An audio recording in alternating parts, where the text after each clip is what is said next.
You want to come over here? Come here. You want to say hello? You want to say hello? Say hello? Hello? Hi, Daisy. Are you ready to read some summer books? It's time to get started. Okay. You're just so cute. You're so cute. I can take it. I love you. Okay. Hey you guys, I am so excited for today's video because I am going to be talking through all of the books that I would love to get to in summer. So I have so many books that I want to read, just books that I have come up with on my own kind of summer TBR list, but then I've also got a handful of book clubs and readathons and different things like that that I'm participating in that have books in this list too. So I'm going to go through these in no particular order. You've got romance, you've got thrillers, you've got mysteries. I think I have some historical fiction, so it's kind of all over the board. I don't have a specific genre that I'm going to stick to in the summertime. Typically I lean towards romances, a lot of the time like YA romances, like high school teenage love. But then also thrillers are really fun to read in the summertime for me. So a lot of those in here, but then there are also some other good fun stories as well. So we'll go ahead and get into this and see all the books that I have on my summer TBR.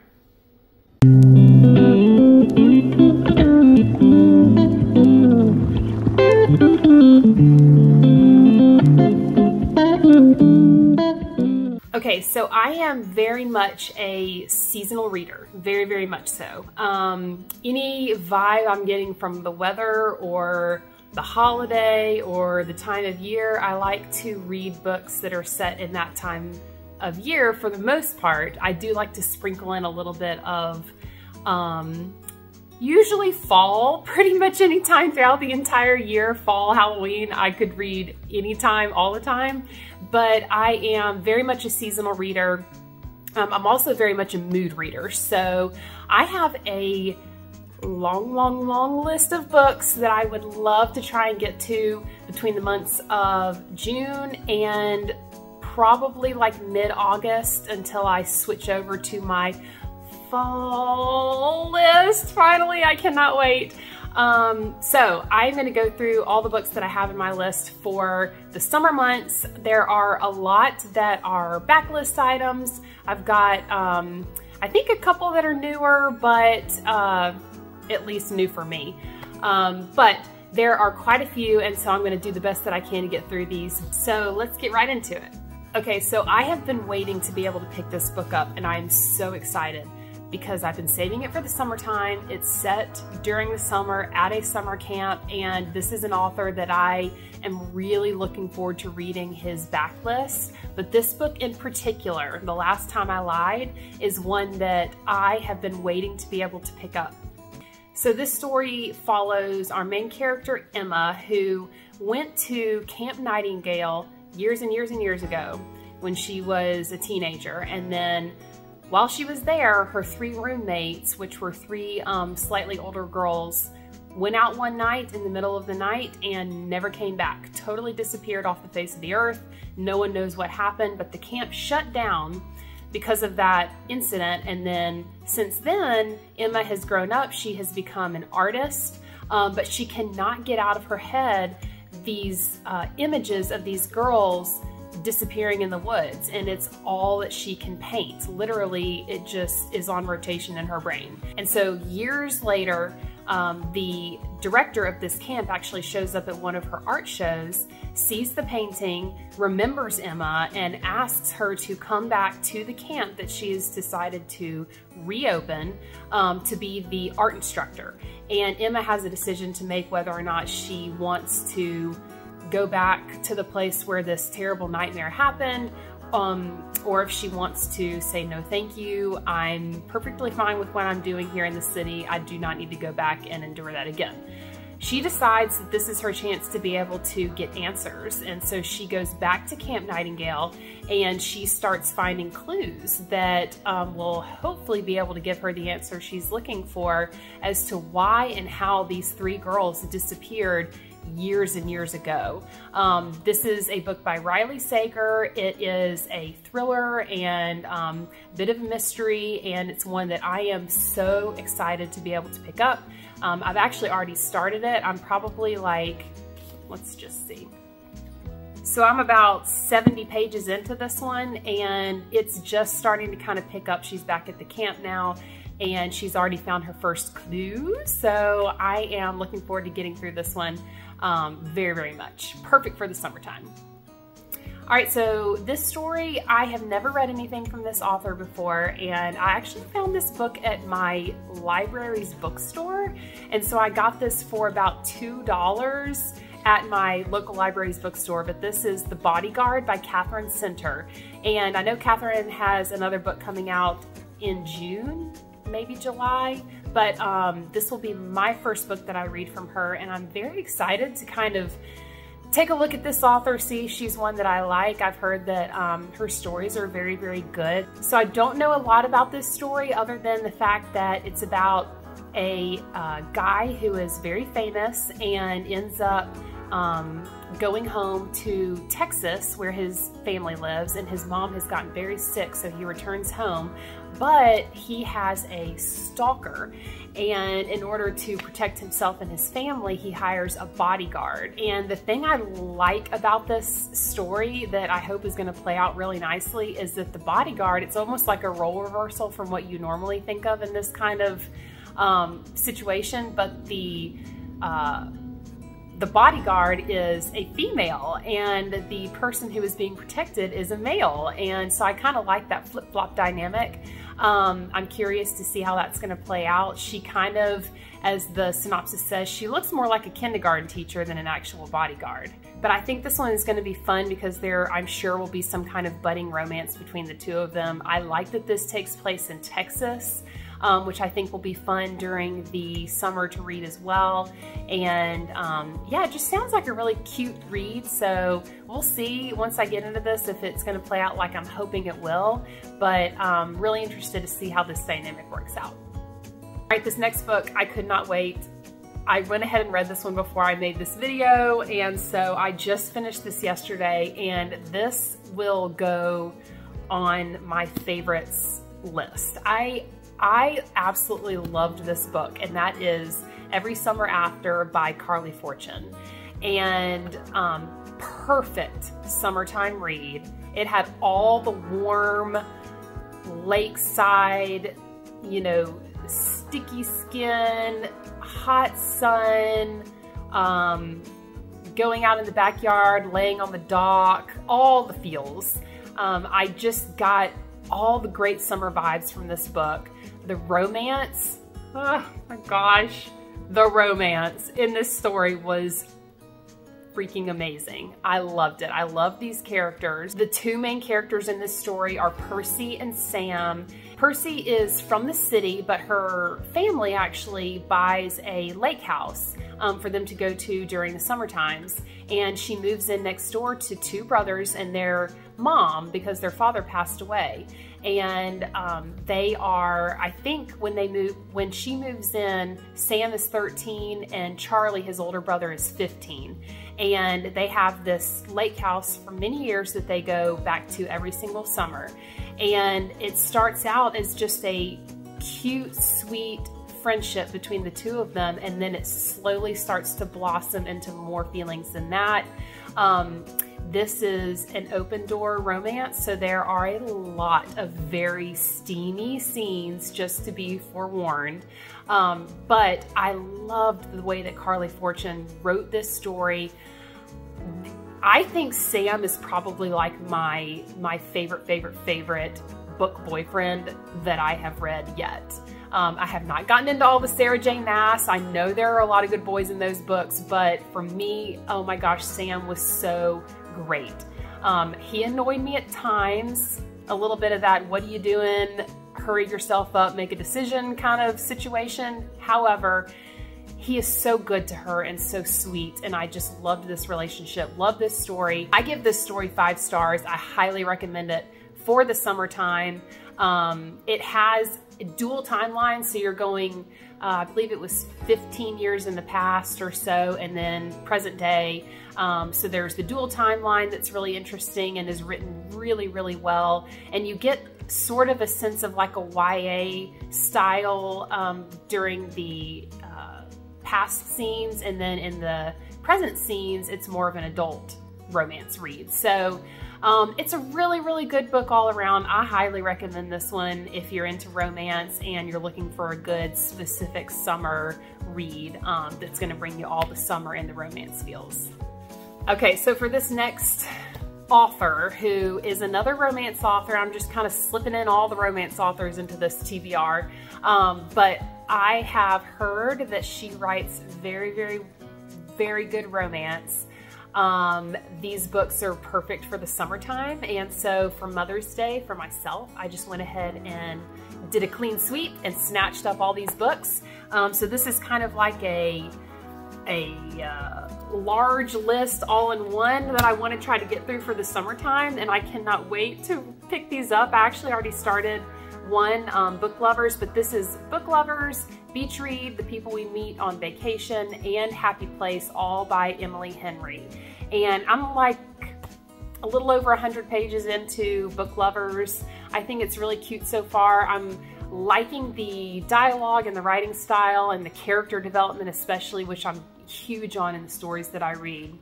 I like to feel like I know them, and I'm kind of in the story with them. So I'm liking that so far. I'm just waiting for the story itself to kind of pick up momentum a little bit, but I have heard that all 4 of these books are so great, and I'm looking forward to reading each and every one of them, but started with Book Lovers because to me that sounded like the best one for me because I love books so much, and why not pick up the one that's about books? So I did that first, and I know I'm gonna love all of these. Let me know, because I'm curious which one of these 4 books is your favorite and why, because I'm kind of thinking through which one I may want to read next. So let me know your thoughts on that and whether or not you liked Book Lovers or if maybe another one was your favorite. Another romance author that I'm throwing into the mix is Tessa Bailey, and this one in particular is It Happened One Summer, which I think it's this book, and then it has a sequel to it that I probably won't get to in the summertime, but I am excited to read this one because I've heard Tessa Bailey has been around for a very, very long time.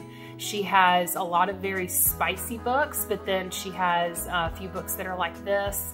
That may be spicy, I'm not sure, but this one looks really cute. It's obviously set during the summertime, I believe. So we have Piper, who is somewhat of a socialite, and then we have Brendan, who is this bad boy fisherman over here.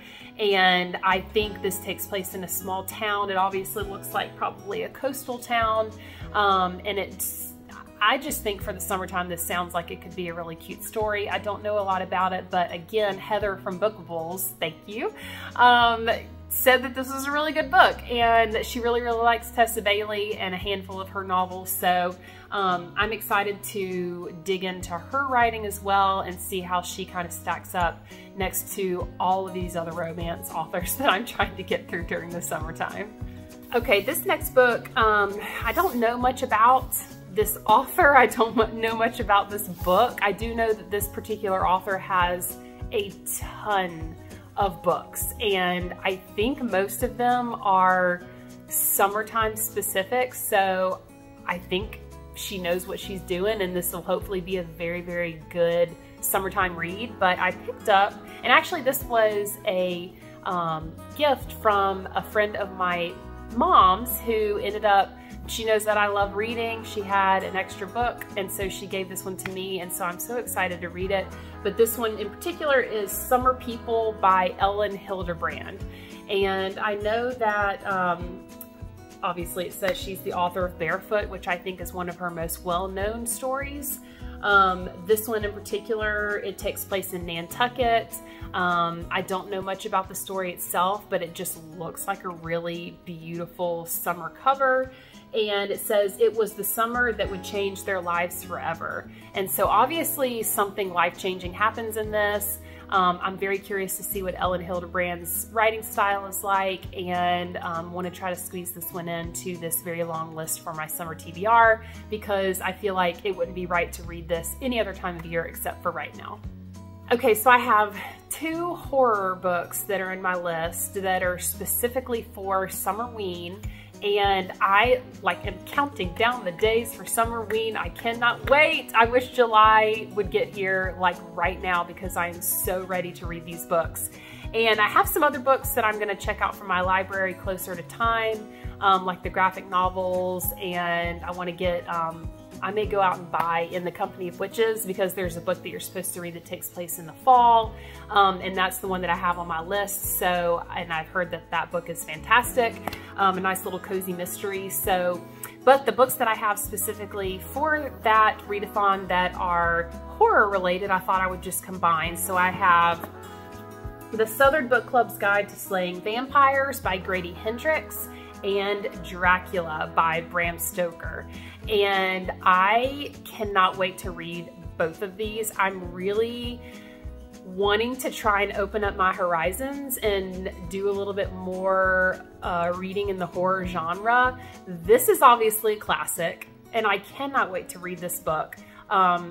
There are a few spin-offs from this that I want to pick up down the road that I think will be really fun to read. But then, and in particular, Bram Stoker's great something or other nephew or grandson or something wrote a book called Dracula. I heard about that book from Desi at Darling Desi, and so she raved about it so much it convinced me completely that I had to read it. So I wanted to get through this book first so that I could read Dracula more like during actual spooky season, because it's a pretty thick book.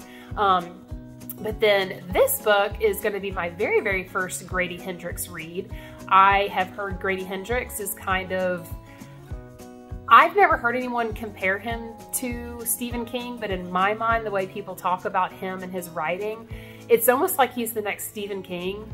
I may be stepping way out saying that because I haven't actually read any of his books yet, but I've just heard that he writes horror very well. And this book in particular is set during the 90s in the summertime.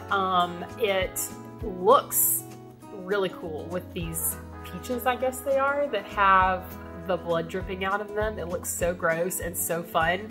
But I believe this is about a book club and a woman who lives next door to a man that moves into the neighborhood, and she suspects that he might be a vampire. And so the story is kind of unfolding with this book club figuring out whether or not he is a vampire, and I don't really know what happens from there, but I cannot wait to read this one. These are my 2 horror choices for Summerween, and I cannot wait for it to get here. Also for Summerween, we have to have a thriller as one of the prompts, and so I decided to finally pick up In My Dreams I Hold a Knife by Ashley Winstead. And I knew about this book, but heard a very good review from Heather at Bookables, and I believe this was in her top list for 2022.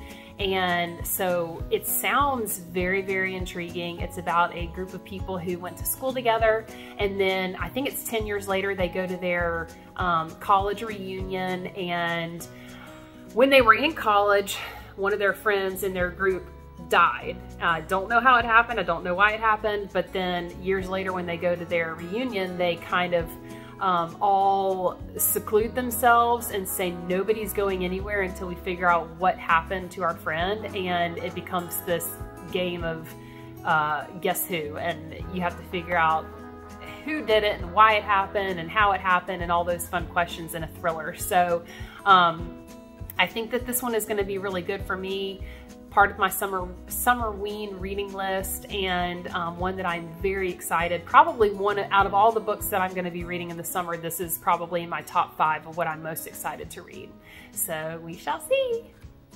So I was sitting on the couch talking with my husband not that long ago, and I don't know how the subject came up, but I was talking about what books I was wanting to read in the summertime, and he mentioned to me a book that he thought I would like to read, and I picked up from my library that I've been saving for summertime, and that is Pirate Latitudes by Michael Crichton.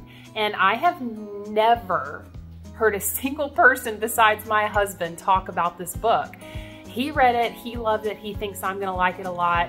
I was wanting to read some kind of pirate type of book during the summer because that seems to me to be the best time to read piracy books. And I love Michael Crichton. I've never actually read one of his books, but obviously I have seen the Jurassic Park movies. I'm obsessed with them. I think the story is so fun.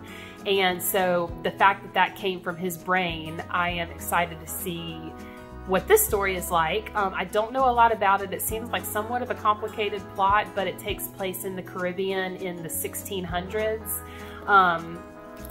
The inside cover says, "From one of the best-loved authors of all time comes an irresistible adventure of swashbuckling pirates in the New World, a classic story of treasure and betrayal." So just sounds fun. It has obviously a Pirates of the Caribbean feel to it, and this cover is so fun and fantastic with that little, like what the little skeleton that normally goes on the pirate flags. So I'm excited to read this one, and we'll see if it lives up to the hype that my husband has given to it. So if you guys have seen any of my past videos, you will know that I have a very long backlist for Halloween and fall, and books that I want to get through that are specifically for that season and that holiday. And so in order to be able to get through that list, I have kind of been trying to sprinkle different books that are either set in the fall or have like a spooky Halloween somewhat kind of vibe to it throughout the year, so that when I get to September and October, I can actually read, like, I want to try to do like the spooky, more horror, actual like really scary kind of books. So for the summertime, since I've got a few months, I want to try to get through 3 books, and that is A Discovery of Witches by Deborah Harkness, and I know that this is a series, but this is the first book in the series. And then The Dead Romantics by Ashley Poston, which has been on my list for quite some time. I also heard about this book from Desi at Darling Desi, and she raved about it, and so I've heard good and bad reviews about this book, but I'm in kind of a romance vibe right now, and I know that this book is heavy on the romance, so I wanted to add that one in for the fun, like, ghost spooky factor. And then the last one is Magic Lessons by Alice Hoffman, and again, this is a series. I think it has 4 books in the series. This is the prequel to Practical Magic, which has the movie that Nicole Kidman and Sandra Bullock did, and I have not seen that movie either, so I kind of want to read the books and then watch the movie, but I really want to try to get through that whole series, or this whole series, before the end of October. So trying to knock out this one now. I wanted to read it in the spring, didn't get to it, so summertime is the time. But these are my 3 books that I'm really excited to read that are kind of my quote-unquote Halloween spooky season backlist books that I'm trying to knock out before September and October. Okay, I did it, you guys. I finally jumped into the Colleen Hoover pool. I did it. I read a book, and I think I may have started with one of her craziest novels from what I've heard. So I just finished not that long ago, Verity by Colleen Hoover. And I will tell you, so I have mixed feelings about this book. This was in my summer list. I just went ahead and finished it before I recorded this video. I read it very quickly. I think I finished it in 2 days. And I don't know if it's just that I am more accustomed to or immune to thriller writing, because that's like my favorite genre, and so I read these kind of crazy stories all the time. I had heard people saying it was just insanity. I didn't feel like it was just like mind-blowing craziness. I mean, yes, there were some really unbelievably crazy things that happened in this book, but I kept waiting for the ball to drop, like something just ridiculous to happen. I will say what I did love about this book was that there were a couple of scenes where it just literally, like, to my core, like, scared me to death. I don't want to give anything away, but there were a few scenes where I was like, ah! Of course, those jump scare moments. And the story itself was very interesting, something I've never read before. I was thoroughly engaged the entire time that I read this book. I would give this probably a 4.5 stars, only because me personally, I would have loved even more dramatic thriller type things to happen. It was almost like it was just sprinkled throughout instead of kind of a consistent thing that happened. But I loved the spin at the end. You know, everybody says whether you're team letter or team manuscript. Without giving anything away, I will say that I am team manuscript. So if you've read it, you know. If you haven't read it, read it, and then you'll know what I'm talking about. But I think for thriller readers, I would recommend this book. It gives you all the things that you love out of a good thriller. And from what I've heard, this is one of, if not her only thriller that she's written, because she's mostly a romance author. And so way to go, girl, because this was really good. 4.5 stars.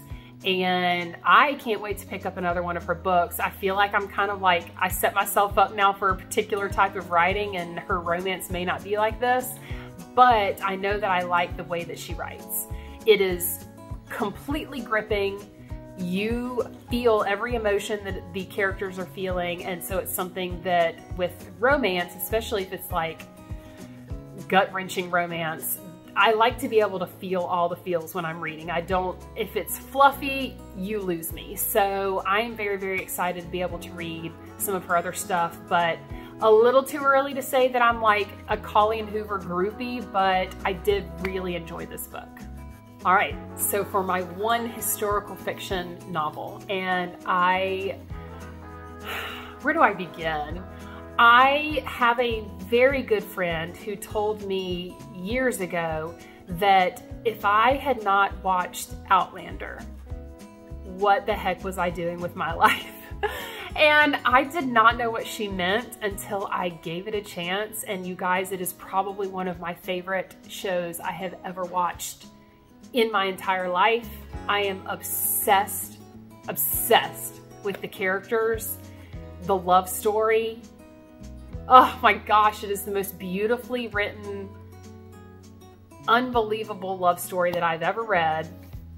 I grew to love not only the characters in the story, but the place, the setting of Scotland. It is at the top of my bucket list. That is where I want to go. Before I die, I have to go to Scotland. I have to see the rolling green hills for myself. And so back when I started this show, and this was really big into reading Kinsley, I picked up the actual Outlander book by Diana Gabaldon, and I read about half of it. And I remember what I read from this story, which I picked up, gosh, probably 2 years ago now, and I just stopped in the middle and I'm like, what was I thinking? I think it overwhelmed me because of the size of this book. I mean, this book is like, I don't know, how long is this book? A little over 600 pages, and at the time, that was just not something I felt like I could achieve, and so I dwindled out. But I am so excited to get back into this book again. The 7th season of Outlander just premiered, and I cannot wait to watch it. But I really want to read this first book at least to say that I finished it. I read a 600-page book. I finished the first in a series. I may continue on, but so far they have stuck very, very true to the book in the series, so I know that I'm going to continue to enjoy reading this. It gets a little tricky at times with the Scottish accent and the way that, I mean, kudos and props to Diana for being able to write this, because it is very tricky to write that kind of language. But it has captivated me. I love these characters. I can't wait to finish out the story in the book and see how closely it compares to the TV show. But I am absolutely crazy about it. If you haven't heard of this story, you've got to pick it up. I recommend it 10 times over. And when I finish this book, I'll give you my rating on it, but I have no doubt in my mind it is going to be a 5 stars. So Jamie and Claire forever, big time heart, love it. Go read this one. And then my very last group of books, which I will say I have already finished these because I filmed this after I read them, but they were part of my summer TBR, so check, check, check, got these off the list. But I love the Summer I Turned Pretty TV show. I may be the only one that loves it as much as I do. If there are others of you out there that love the Summer I Turned Pretty TV show, let me know, because I'd love to chat about it. I am crazy about it. I love the love triangle. It's so uncomfortable at times, but so sweet that she has these 2 boys. Well, let me back up. So this story is about a girl named Belly, and that's her nickname, has been all her life. And her mom is good friends with another lady who has 2 sons. And so Belly has grown up going to this place called Cousins Beach her entire life almost, and has stayed at this beach house with these 2 brothers, Conrad and Jeremiah, and their mother. And they all just are one big happy family, and they have all these memories that they create at this summer house. It is absolutely perfect for the summertime to read this. So I picked up The Summer I Turned Pretty, and it's by Jenny Han. And I just wanted to read this love story. Since I saw it and I visually was captivated by it, I wanted to read it and be able to experience it all over again, but in Jenny Han's words. And so I read this book, and the love triangle between Belly and Conrad and Jeremiah is so, I just love it so much. It's so good. And of course, you're either going to be Team Jeremiah or Team Conrad. I don't think that there's any in between there. I am Team Conrad all the way. Don't get me wrong, Jeremiah lovers. I think he is so cute, such a sweet personality. He obviously cares about her so much, but I think that my heart will always just beat for Conrad, and that's just how it is. That is just how it is. If it were me, I'd pick Conrad 100 times over. So after I finished The Summer I Turned Pretty, I picked up It's Not Summer Without You, which is the 2nd book in the series. And the 3rd book is We'll Always Have Summer. And so I grabbed all 3 of these books from my library. I think I read these in like 4 days altogether, and I blew through them. I thought they were so good. These are YA romances, so they're not quite as steamy as some of the romances that come from adult authors, but they're just sweet and cute and make you have all the feels for young, budding, coming-of-age romances. And I love that they're all set during the summertime, but you do get some certain scenes that come from Christmas and a couple of other things. You get to see them grow up from adolescence to college and then past that, and what happens with their lives. And there's a lot of kind of going back and forth between past memories that they've had growing up at the summer house and different things like that. So I absolutely loved this. I gave this 5 stars. I would read these over again. I probably will be going out to buy this set for myself because I loved it so much. So for the summer, you gotta read this book. If you care anything about YA romances, go out and get this one for sure. So I know that was a very, very long list. I know that I have very high hopes on what I'm going to be able to get through this summer, but I think these are all perfect books for the summertime. I think they are all great romances. There are some great thrillers. It's a list that I've kind of been honing to make sure that I'm reading stuff that is very specific to the summertime, or just obviously some thrillers that I had to throw in there. And I can't wait to read through these, let you know my thoughts once I get through them. If you saw any books in this list that you have read and absolutely love, please let me know. I'm curious to know your thoughts on which ones you think were good, maybe which ones you didn't care for. And if you have any ideas of very specific summer reads that I haven't thought of that you think, Kinsley's got to read this. If she hasn't picked it up yet, she needs to. Let me know. I more than likely will push it to the top of my list if someone recommends it to me. So thank you so much for watching. I hope you guys have a wonderful summer and enjoy all the amazing TBRs that you guys have for your summer reading lists. Enjoy all of your time out by the pool, at the beach, wherever your happy place is during the summertime, and I will see you again very, very soon for my next video. Please remember to like this video if you enjoyed it, and don't forget to subscribe so that you'll see the next time that I have a video go up. And I look forward to seeing you again very soon. Enjoy that warm weather. Bye guys.